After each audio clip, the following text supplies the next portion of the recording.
Believe me, once you set your mind to this, what I teach you is easier than what you do in your company. Like, I guarantee that you as an operator of your company have more complex tasks on your plate than what I'm asking you to learn. And yes, it might be a new concept, so you have to be a learner. But once you master this, it's easier than what I guarantee whatever it is that you do on a daily basis is harder. As we all know, plans change. Mike Tyson says we all have a plan until we get punched in the mouth. Well, business owners, we get punched in the mouth every single day, right? So we are constantly changing our plan. So what we have to understand is that we are going to set up a plan and it's going to change the day we make it. But it is so much easier to change a plan we've already made than to be constantly coming up with ways to proceed without any idea of what we're trying to do.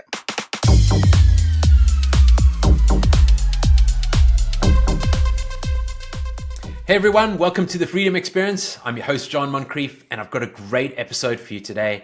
It's all about business finance, but if you've ever wondered why your profit and loss statement looks so great, but your bank account tells you a different story, well, this is the episode for you.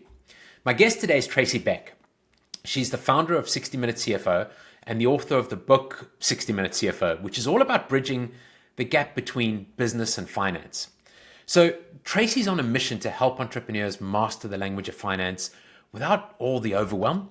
And with her relatable, hard-earned insights, she's turned her own school of hard knocks experience into a roadmap for business owners who want to build a profitable, resilient business. In our conversation, Tracy shares how she went from being a web developer to a jewelry e-commerce entrepreneur and growing that to a multi-million dollar business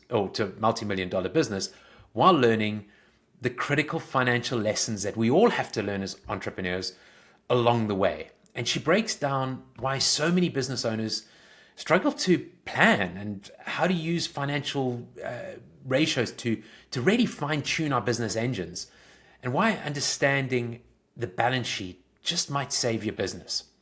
We also talk about the phases of business growth, going from wonder to blunder to thunder, and how to avoid slipping into the plunder phase when you're thinking or you're eyeing an exit. So, if you want to stop flying blind with numbers and finally feel confident about your business finances, then stick around. And listen, don't forget to grab Tracy's book. It's probably one of the best books I've read on business and finance, and just really kind of identifying the ratios that you need to fine tune to make your business engine hum. So let's dive into my conversation with Tracy Bech. Tracy, welcome to the show. Fantastic to have you on. I'm super excited for today. Thank you for having me. I'm very happy to be here. We were just talking before we started about how we come from sort of similar backgrounds. I built a business back in the internet days, the late 90s, and you also come from a very creative background, but you've gone into finance now and simplifying finance, fortunately. But I'd love to hear your story and share your story with the audience. Yeah, you bet. And yes, as we said during our pre-chat, I'll try not to go too deep down into any one piece of the story because there are lots of pieces to it. But I'll keep it broader, and if you have questions, we can go deeper on whatever pieces. Sounds good. But yeah, no, I started back in the early 2000s as a web developer, and coming into various people's companies and really learning and understanding what they needed in terms of a website. And when I say website, we did less of the brochure type branding pieces and more of content management and web application type products for people. And what I didn't know at the time was, in order to build something that really performs for a company, you have to come in and understand their company. Right. You gotta live and sit with them for a little bit. So I would travel out and meet with them. And they would talk me through, what a day in the life looks like here, which really then we went back and tried to answer the question, how can we provide a return on this investment for you? And that might mean simplifying a process, streamlining something internally for them, making something that was manual now automated, or just straight up, how can we bring more leads to you and really use the power of the internet to expand your reach, right?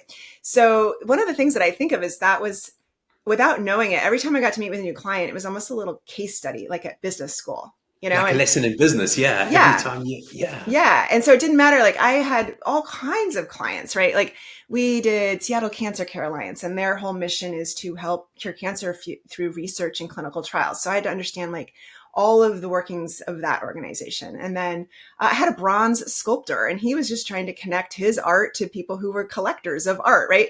And he was all about educating on like a foundry and the lost art waxing and, cast waxing and like all these casting things. And, my brain would just get totally, I did work with, the infrastructure for the power grid. And I had to learn what, like how we power the grid. Right. And I was like, I didn't even know we had a grid. I was like in my late 20s at the time, I didn't know anything about anything. So, we fast forward, like I'm getting this mini business degree. I didn't even know it, but I was having fun and doing all this stuff. The other segment of clients that we worked with were e-commerce clients. And this is again, like the early 2000s and coming up on the mid, like 2005, 2006, 2007. So you're not quite to that Shopify where you just grab a website and off you go, sell your product. We were building everything bespoke, and we had our own tools and, things that we had to build out for people. And we were doing work for one of our clients. And at one point I was really thinking more about the functionality and making sure we were, all the tubes and wires were hooked up and all the orders were coming through. All the plumbing's done, it's all working. Yes. Yeah. Like all of this is up and running so he can go out and sell his products.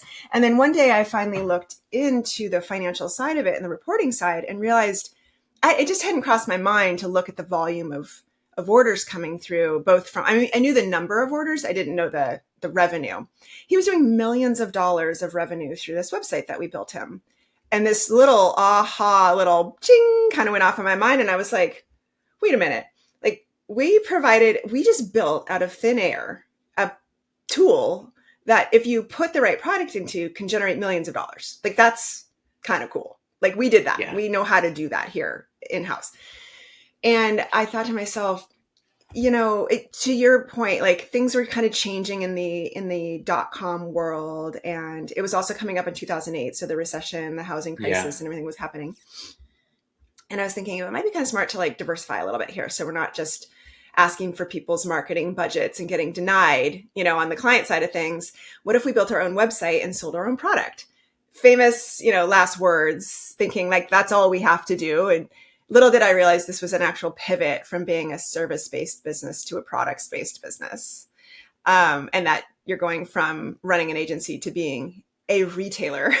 And carrying stock and inventory and all that. And carrying physical products. Yes. Products. So had I understood the concept a little bit more clearly, I might have had a few more thoughts around why I should or shouldn't do this. But at the time, again, for myself, my 20s and 30s, you couldn't stop me. Like if I had an idea, I was just going to do it. Like there just was no stopping my will to do something.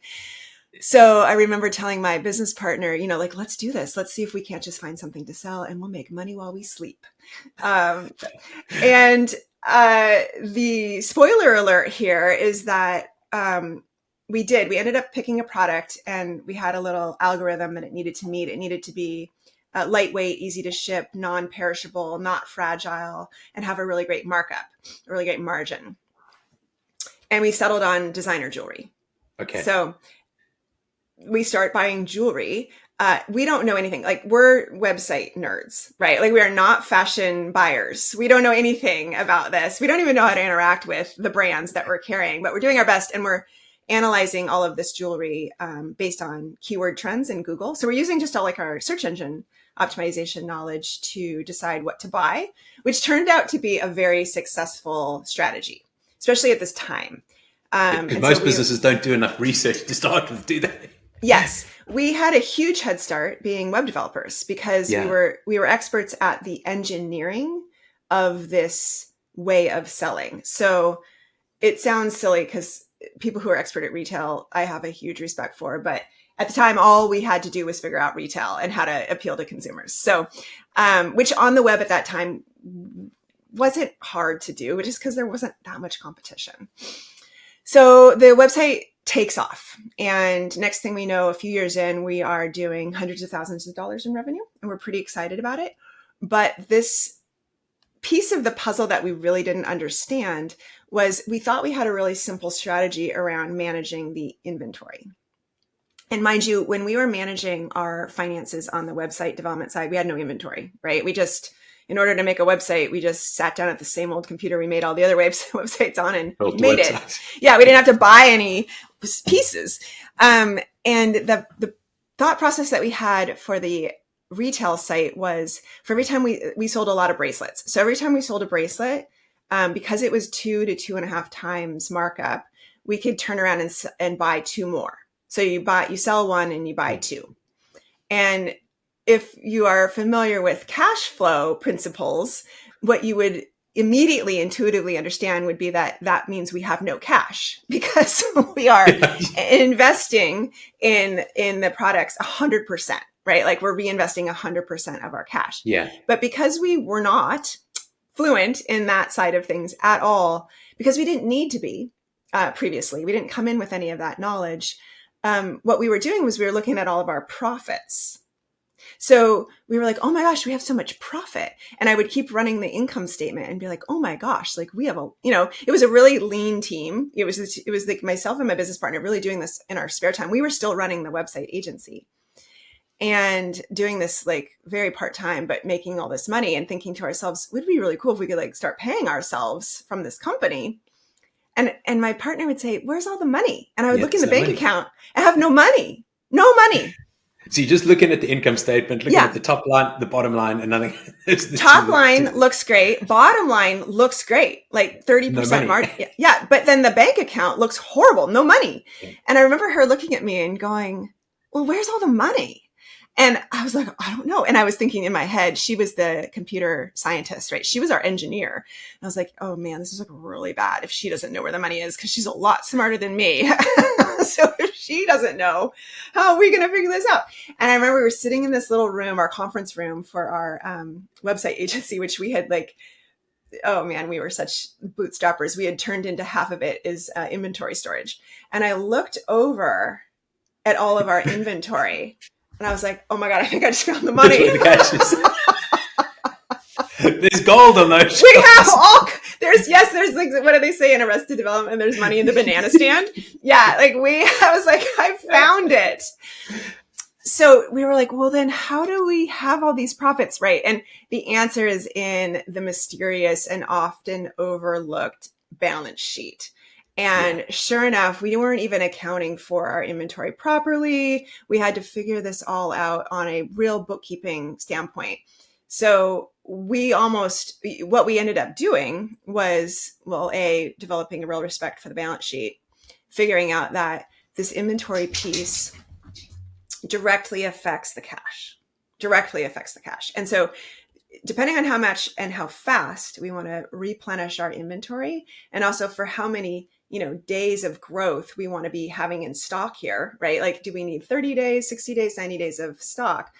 That's going to directly impact if we have any cash at all or how much cash we have. This I'm simplifying because it took us months, and we ended up building out a very intricate and bespoke cash flow management tool for ourselves, which again, we were data scientists really. So we were building out our own little algorithm for how quickly things were selling. It would tell us how quickly we needed to replenish, and for each SKU and for each supplier, and how long those turn around times, like how long it took us to get those things in stock, blah, blah, blah, blah, right? So we had to do this really carefully and really methodically.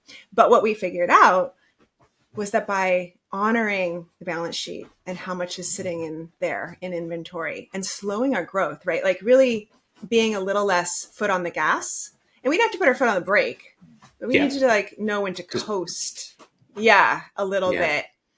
We opened up the cash for our path to actually paying ourselves, A, and B, being able to actually reinvest in systems and processes and other people to help us, because the business went very quickly from a couple $100,000 of revenue to over $6 million, $7 million in revenue, right? So in order to do that, the trajectory definitely did that hockey stick. Yeah. And then we had to slow down. Bring it off. Exactly. Yes. So that was for us. And then the turning points here is, as you build a business, a new shiny business, we did end up selling the web design development company.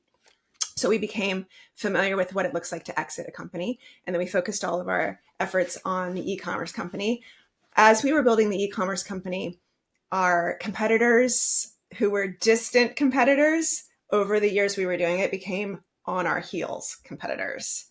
And the feelings around how comfortable this business was to run became less. Like, we were very uncomfortable with for our own risk tolerance, right? Yeah. Like, it's one thing to kind of have a head start. It's totally another thing to have Amazon, Bloomingdale, Nordstrom's, like all of the big guys who have, every single trick in the book to put you out of business at their disposal. So now the pressure's on to grow or to do something. Yeah. Like, what do we do? Yeah. The pressure was to grow or to pivot. And I just didn't see enough blue sky and blue ocean in the pivot that I got. You just kind of know like what you're up for and what you're not up for.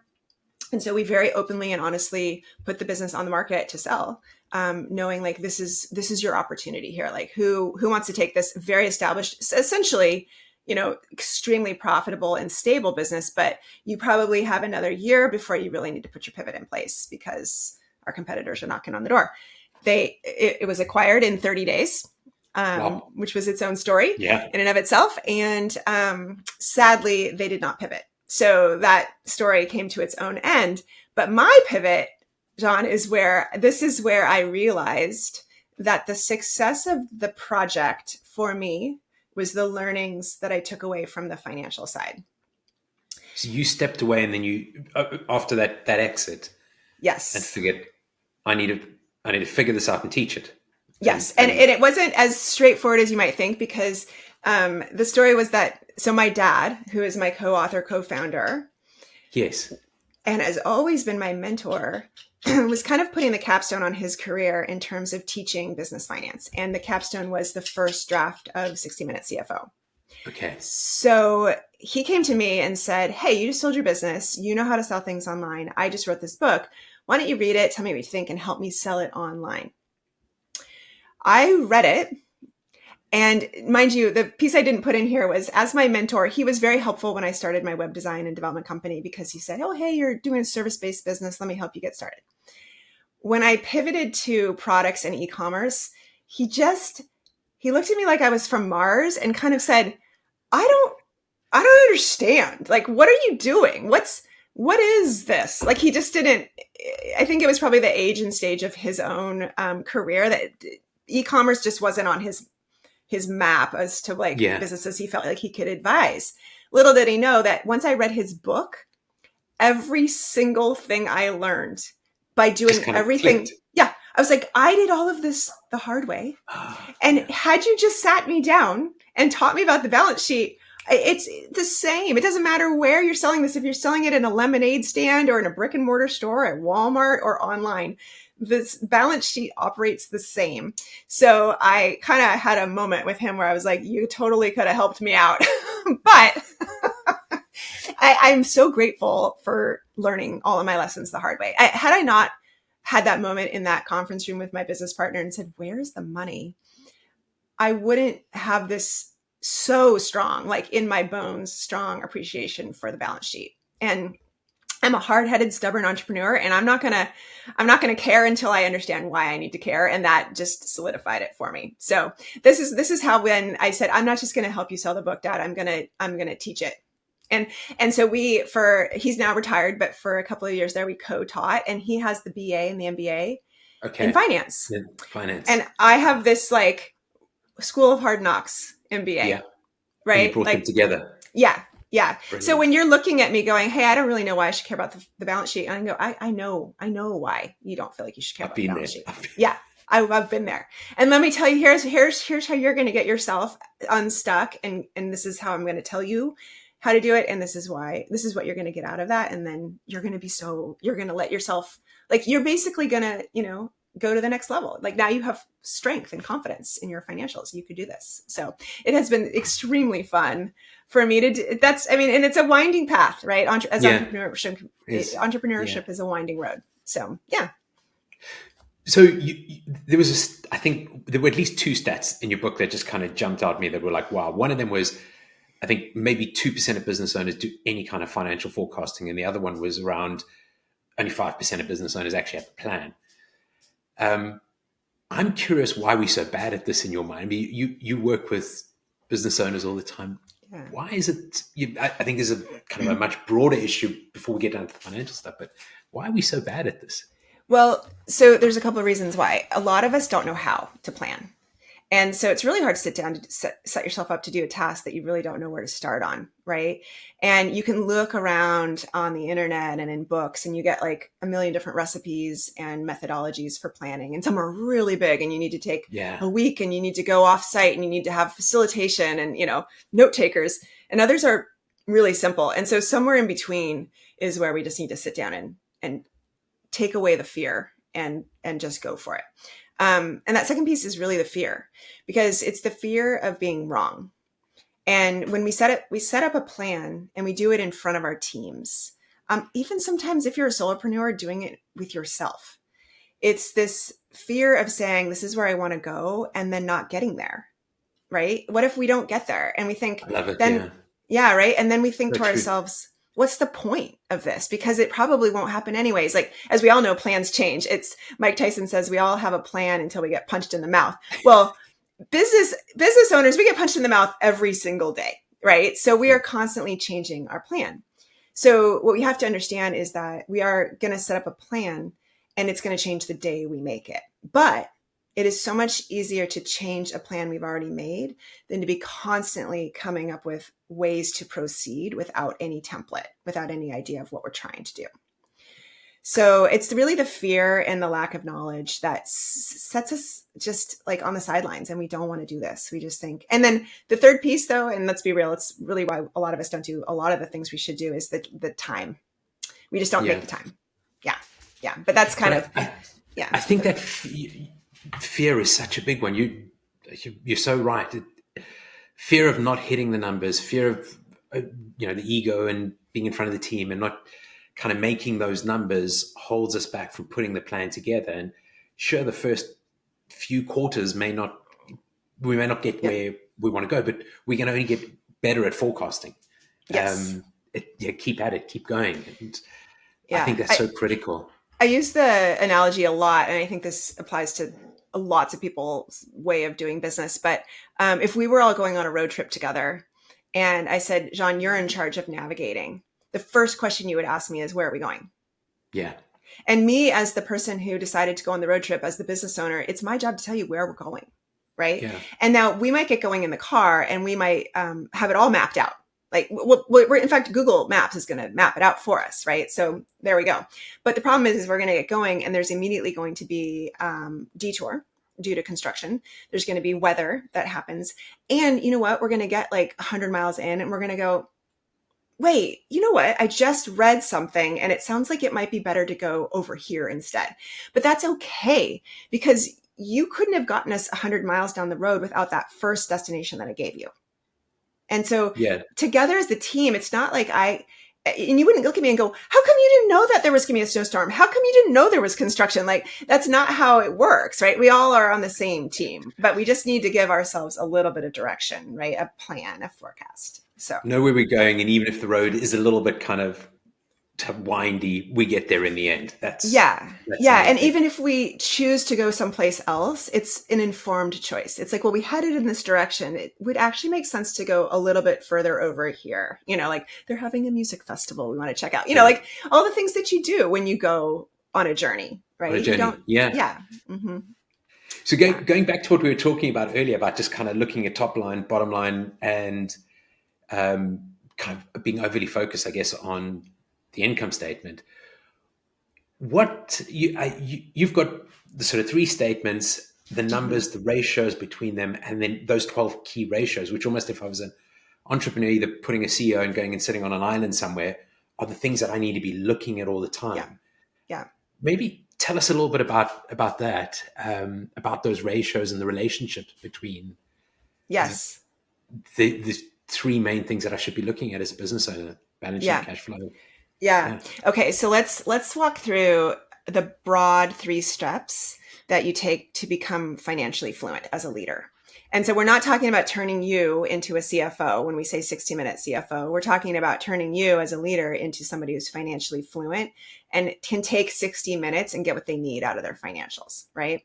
So the first step is using, instead of just looking at your financial statements just as they come out in their format, report style, instead of just looking at a wall of numbers, it's about creating relationships between those numbers. So it's understanding the key ratios. So you just said, hey, there are the key ratios that 60-minute CFO teaches. So the first step is understanding what those are and where we get them from. And there are 3 levels of profitability on your income statement. And that's the difference between knowing your dollars or your dollars as a percentage of total revenue, right? Which is a percentage. Yeah. So I always use the example here is like, raise your hand if you think $5 million of profit is good. And people in my class will just like, or in the room will be like, yeah, totally, I'll take it. $5 million sounds amazing. And I said, but you didn't know what the revenue was. If the revenue is $5 billion, you're barely breaking even, right? Yeah. So we can't go around going, oh yeah, our net profits were, $10 million this year. That's fine, but that's a vanity metric. What we really need to know is the percentage of revenue. So the profit margin. Is your profit margin 10%? Is your profit margin 20%? Because now we can use that percentage, and it can be the same whether your revenue is high or your revenue is low. We can always be trying to make a set percentage of profits, right? And that also allows you to benchmark yourself against an industry average or your peers. And it allows you to understand, even how you do it with respects to other industries, right? Like, what are your profit margins comparatively? So profit margins, and not just knowing profits, is a big one. On the balance sheet, there are, we kind of lump one that sort of spans two statements, but it's your current ratio and your debt to equity ratio. Now, current ratio has a fun meaning, which is really your liquidity.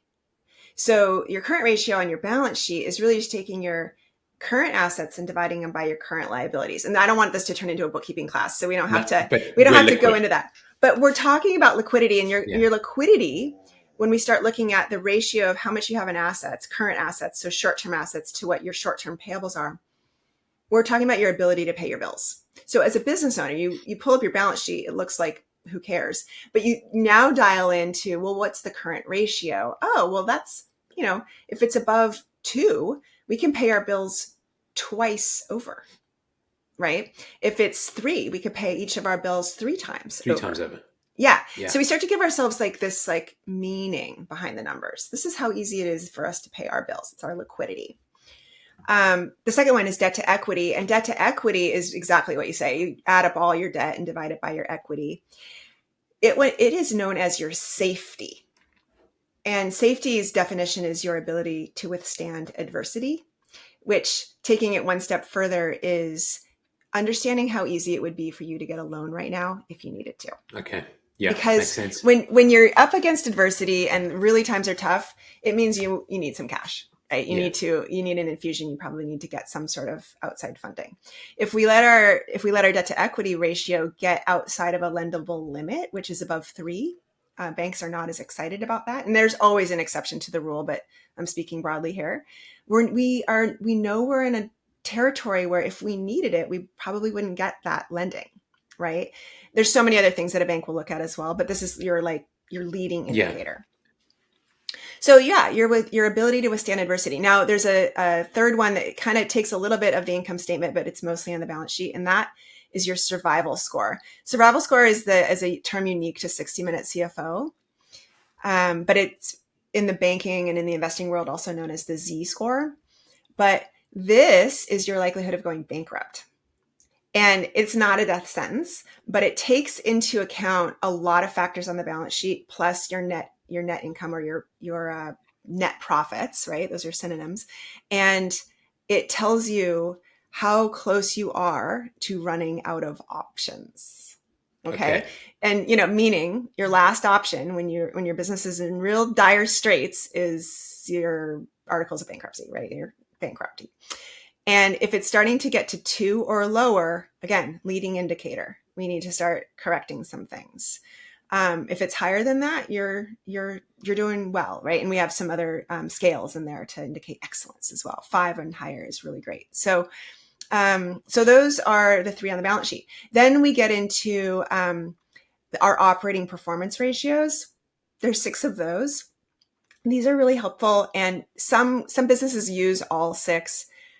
Some don't necessarily need all of them. And then others are like, I absolutely have to have 12. Okay. And at 60 Minute CFO, we're all about simplicity. So we give you 6 to start with, and we will allow you to have others, but we always caution, right? Like as soon as you start putting too much on your plate to measure, you get overwhelmed. There's just too much. Yeah. It's like having too many priorities, too much to measure.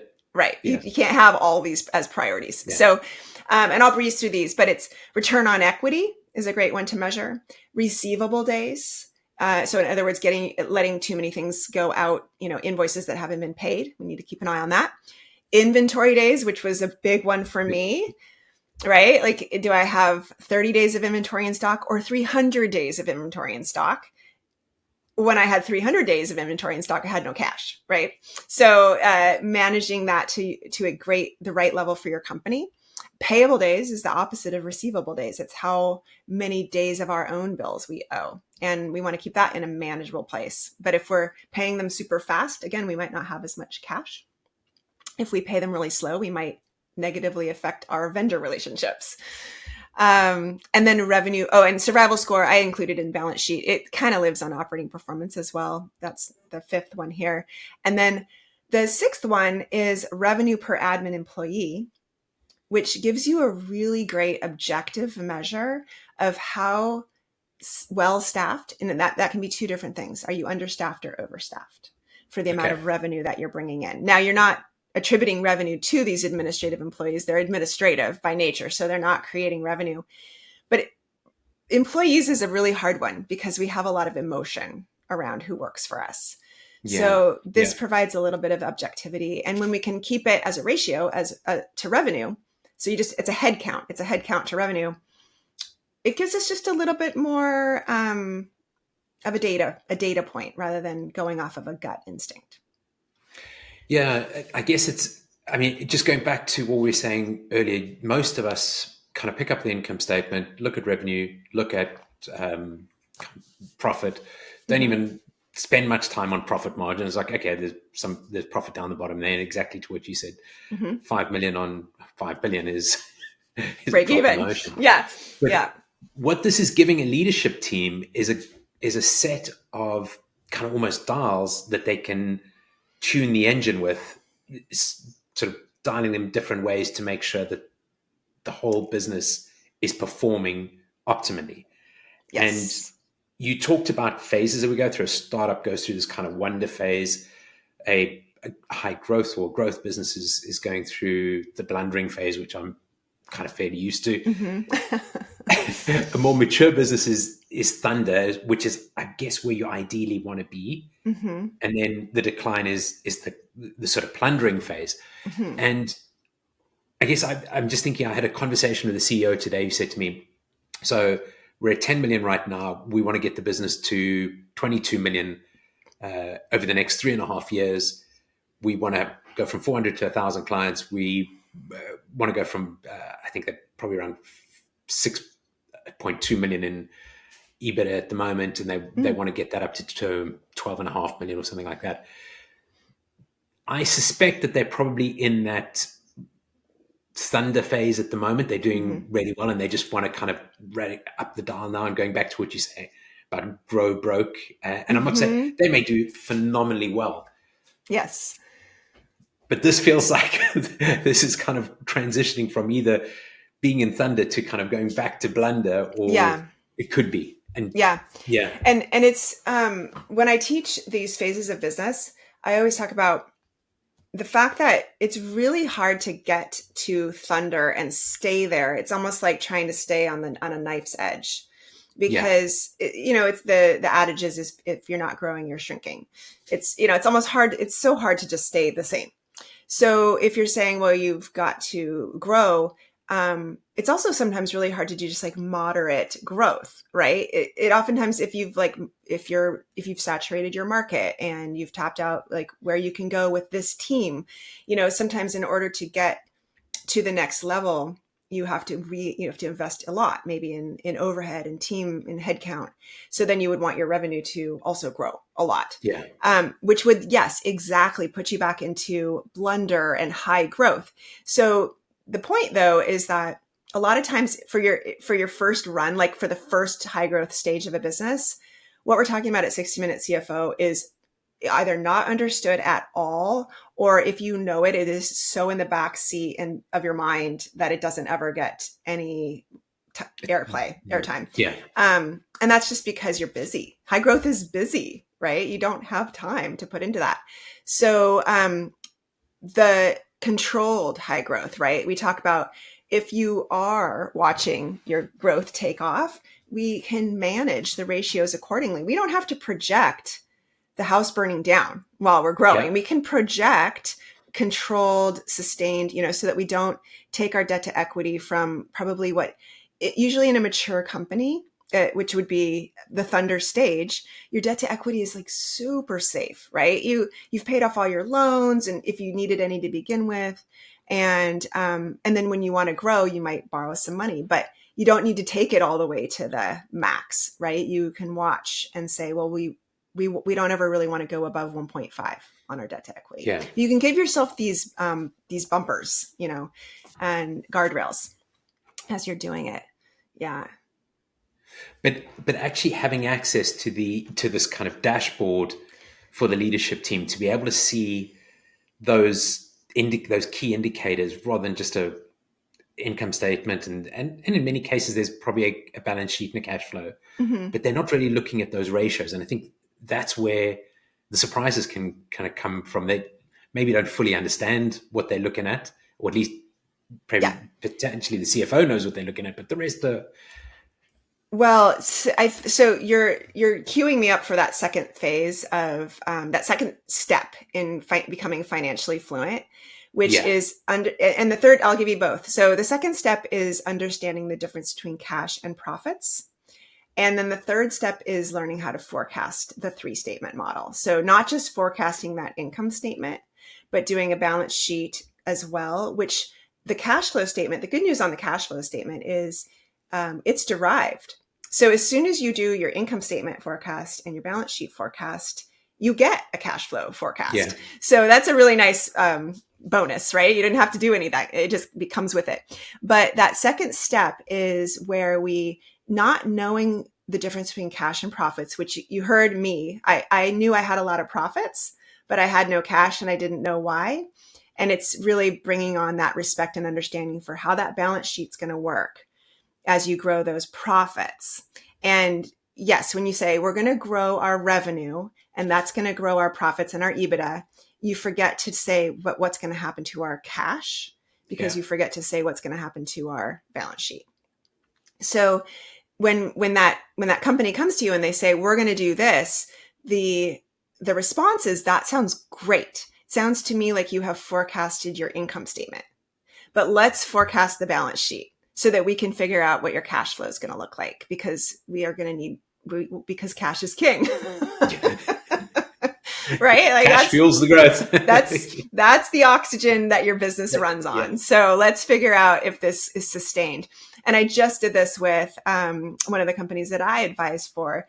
And they said, this is what we're going to do for revenue. This is what we need to do on the expenses. So we had our income statement all forecasted out. I said, okay, well, talk to me about inventory. What kind of inventory are we going to, and they import things and they manufacture things. So it's all kinds of work to do on the balance sheet. And I said, this looks great. But let's go see if we can afford it on the balance sheet. So sure enough, we had to kind of understand like, oh no, we do need to buy some things in bulk. We need to put in some big orders. So that's going to actually increase our inventory days. And, that's going to tie up a lot of our cash. So, how is this going to look? And I said, why don't we go over and tinker with some of these investments, some of these expenses we're spending, push them off to Q3, and for next year, or now it's this year.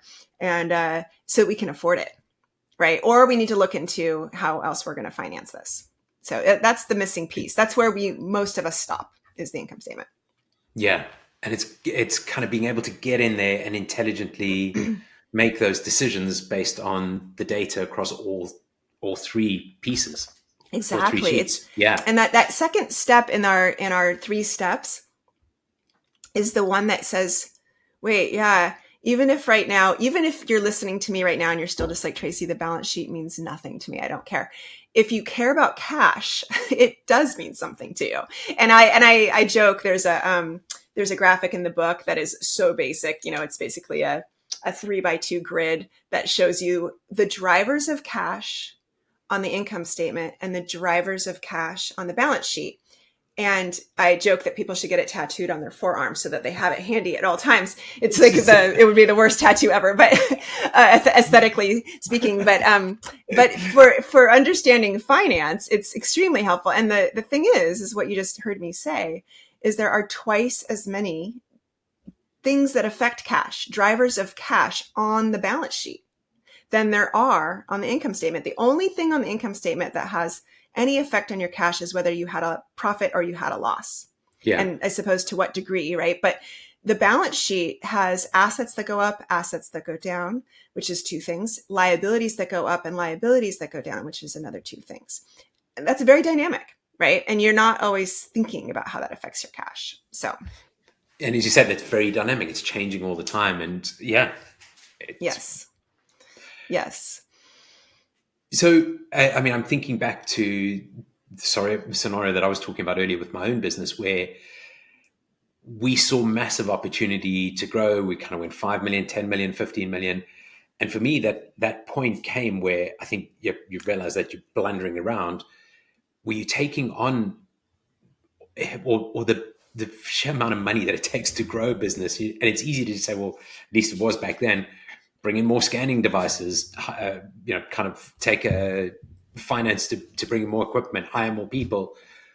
But then you're not kind of watching what's happening on the balance sheet. More and more staff, we go from a couple or 50, 60 staff to sort of 200 staff. And then the customer starts to have problems. Yes. And all of a sudden you can't meet those obligations. And it's, yeah.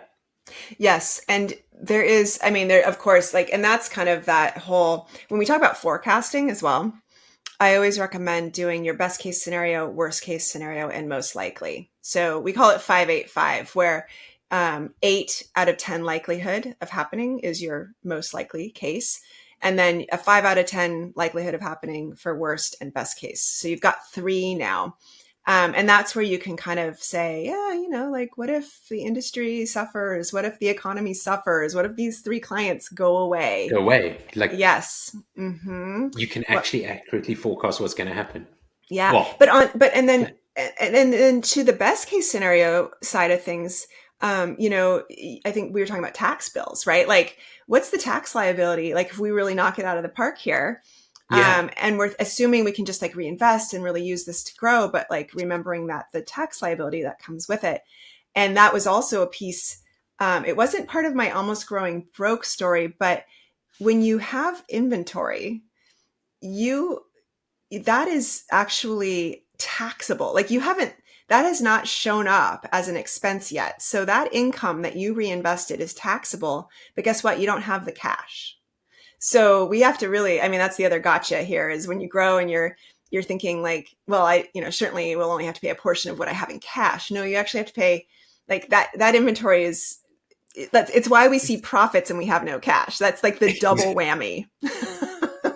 I think that leads me to the question about finding the right person to sort of help you along this journey. So for me, I was very fortunate. I knew a CFO who was fractional back then, and he came in and helped me sort the problem out. But I think I heard you make a comment once along the lines of CFOs having less kind of qualifications than a hairdresser or something along those lines. Yes.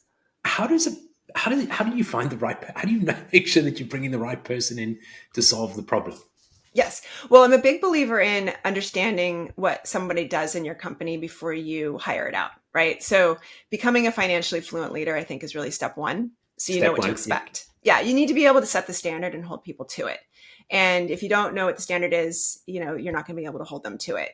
it leaves you really vulnerable in a lot of ways, because it is also your financials. So so first things first is you got to get through those 3 steps of becoming financially fluent. And I always tell people, believe me, once you set your mind to this, what I teach you is easier than what you do in your company. Like, I guarantee that you as an operator of your company have more complex tasks on your plate than what I'm asking you to learn. And yes, it might be a new concept, so you have to be a learner.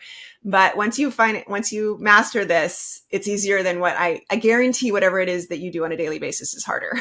So there's got to be this willingness to learn and Yes. to become financially literate Yeah. first. Yeah, you got to get there first. Get that.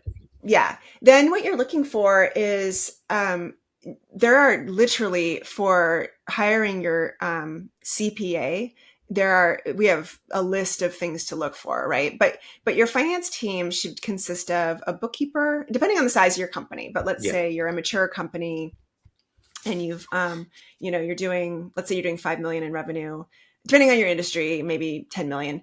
So you're going to need a staff, and you need a bookkeeper, a controller, and a CFO. And that CFO may maybe even be fractional, right? And if we get back in the car and we're driving, your bookkeeper is the person who's looking in the rearview mirror and taking notes as to where we've been, right? So they're recording every transaction after it's happened, and they're putting it in the right charts of accounts, and they're dotting all the I's and crossing all the T's. Your controller is actually driving the car, and they have their hands on their steering wheel, and they are helping you spend the money on a day-to-day basis and managing the cash that you have on hand and making sure that we don't run out, right? And keeping you abreast of what's in accounts receivable, what's in payables, what's in the bank, and do we have problems, Houston, kind right? Of oil, gas, yeah. Looking at that dashboard, are we out of gas? Where's the next gas station? Yes. And then your CFO is looking at the GPS and deciding where we're going to go. And they're saying there is a slowdown on Route 66. We might want to go around it.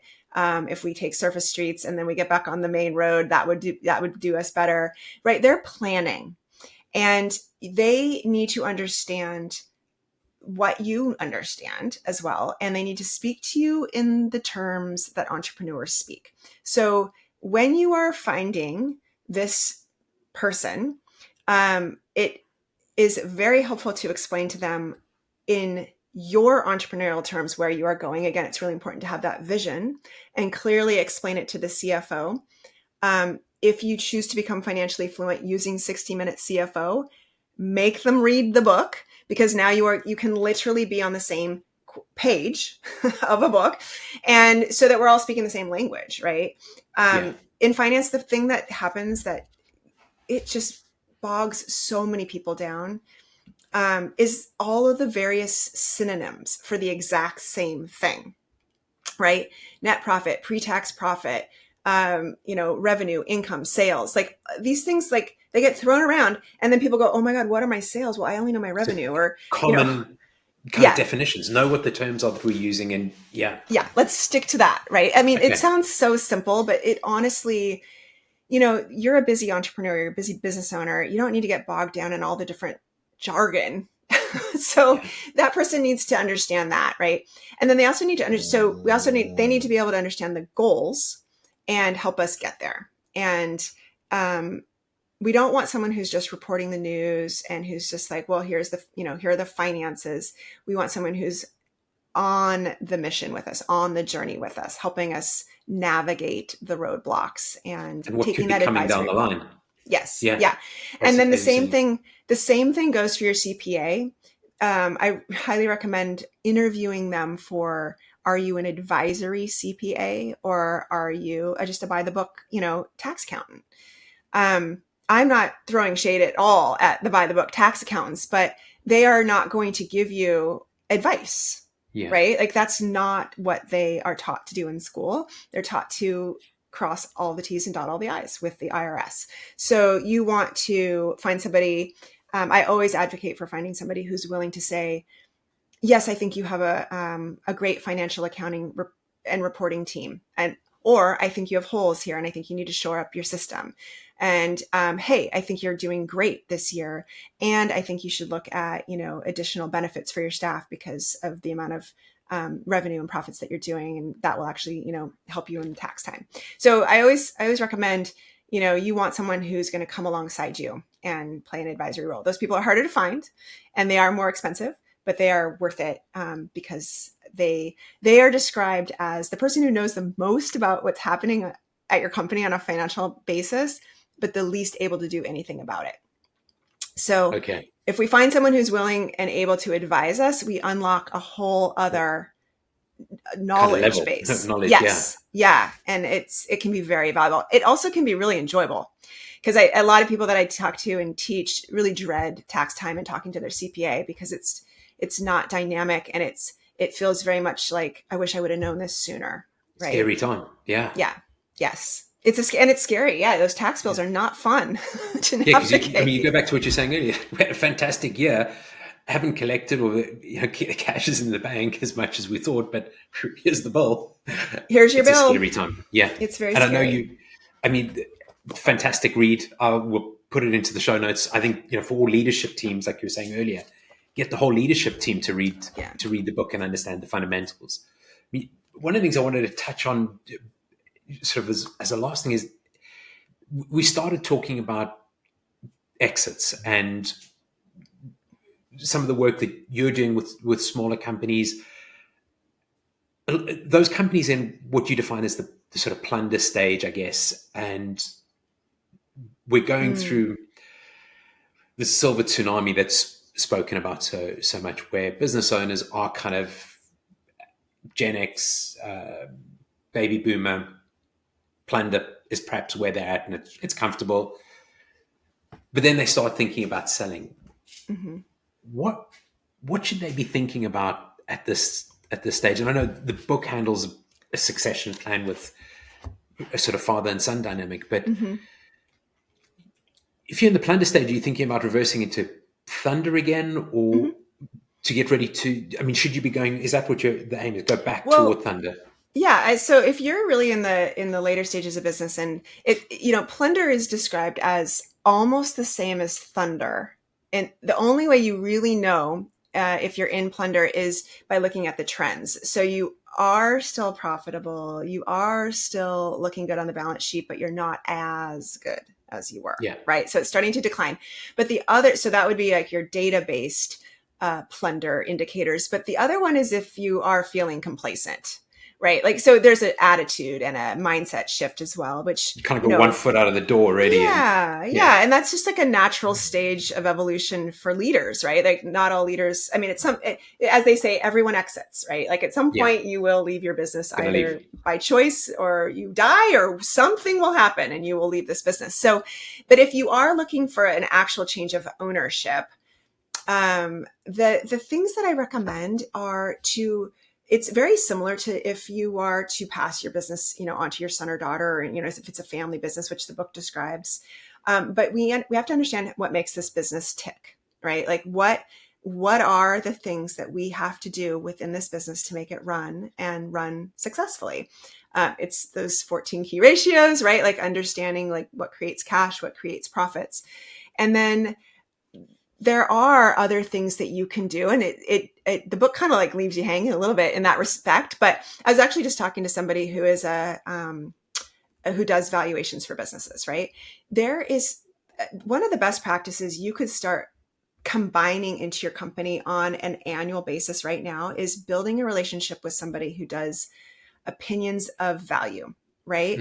And have them go through your company on the current and trailing 3 to 5 years basis, understand what your EBITDA is, what your cash flow is, all of the other ratios that they'll bring in on top of the 60-minute CFO ratios that really are more with respects to selling a business. And they'll also bring in current market data. They'll tell you what the done deals are in the recent history and what other companies are on the market. It's so much easier. And I've gone through 2 exits, which were pretty ad hoc. I mean, I would say it was not a long-term plan. 30 days. One was 30 days. The other was like 9 months, but it was more just because we had, we were just done. We didn't want to do it anymore. Yeah. But if you're doing a planned, real exit, it's so much easier and fun to do it when you've got some bandwidth, some runway to play with, right? Because now it's like, oh, I just learned that companies between 1 and 2 million EBITDA sell for 1 to 2 times EBITDA. But if I can get to 3 million EBITDA, now it's like 5 times EBITDA, right? There's going to be that inflection point where they have a goal and you can actually kind of rally around it. It might actually take you out of that complacency mindset. You'll probably take yourself back, back a few stages. You might go back into Blunder a little bit to get up there. But with the new goal, like if we're getting in the car, the goal is, hey, we got to get to this benchmark so that we can have a successful exit. But that's our kind of target equity valuation. Let's get one done. What's the gap? That's where we've got to get it to. What's going on in the market around us? What do we got to change? Okay, let's make a plan. Again, and get there. Yeah. And then you and I pre-chat, pre-recording, we're talking about some of the other options. You don't necessarily it doesn't necessarily mean you have to sell your company. On that journey, you might unlock whole other ways to empower your company, maybe to run without you. If you've, decided you don't want to be there on a daily basis, you might uncover the opportunity to do something like an employee ownership plan. You might have all kinds of things that come up there. If exiting doesn't necessarily fit anymore, but the point being that like you can layer on a new set of ratios essentially when it comes time, if you're looking at exit, and apply everything you know about running your business successfully today to getting it to a place where it's ready for you to exit successfully as well. So very similar principles. Brilliant. And on that note, as an entrepreneur, what does freedom mean to you, Tracy? Oh man, I think freedom I'm learning a lot about that for me. Time freedom is really important to me. But what I've learned is I get more time freedom when I have the right mindset around what I am doing. When I have an abundance and a clear mindset about the work that I'm doing, I actually feel a ton of freedom while I'm sitting at my desk. But when I have the wrong mindset, I could be anywhere. I could be sitting on a beach and I would feel like I didn't have freedom. So for me, 2025 is a real year of, I guess, a clear mindset around approaching challenges and approaching abundance, like either way, right? So that I can feel that freedom no matter where I'm sitting. So that's my very love it. Esoteric, yes. Thank you so much for coming on. I really appreciate it, Tracy. It's been fantastic talking to you. Thank you. It's been such a joy talking to you as well.